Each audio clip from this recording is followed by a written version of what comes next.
Mechanism versus vitalism. Stemming from the concept of determinism is the idea of mechanism. In the 19th century, behaviorists and psychoanalysts believed that the actions of man are merely mechanical processes. It was this mechanical system of determinism which Darwin accepted when he attempted to explain the origin of the species. Darwin argued, as Spencer did before him, that the deterministic theory of biological adaptation was based on the natural operation of mechanical forces. 115. Darwin theorized that animals evolved by adapting to their surroundings. Those organs that did not adjust were eliminated. Determinists believe man evolved in the same way. Behaviorists use this belief as a justification of their studying animal behavior to explain the behavior of man. Conversely, existentialists, because of their belief in a free will, argue that there is in man a vital impetus, a creative life force that allows man to project his evolution along a different path. The basic assumption of vitalism is that from its origin life is the continuation and expression of one single force or impetus scattered along the different paths of evolution.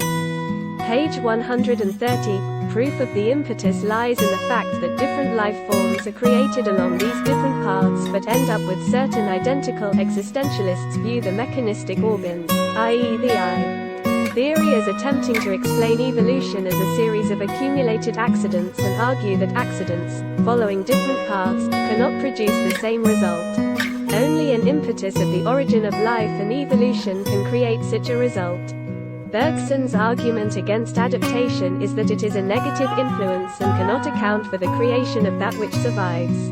Existentialists do not question the necessity of adaptation, but suggest that outer circumstances are forces that evolution must reckon with rather than the directing cause of evolution. I believe that man today has evolved from the earlier forms of mankind by some process of adaptation. There is considerable evidence to show that mankind has not always taken the form we do now, but I do not believe that man evolved from the same forms as animals.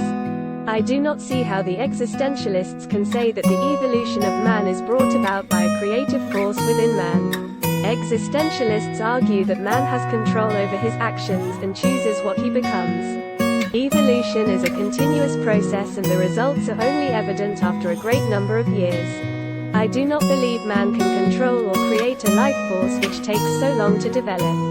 The creation and further evolution of life is a process which neither field of psychology can attempt to explain.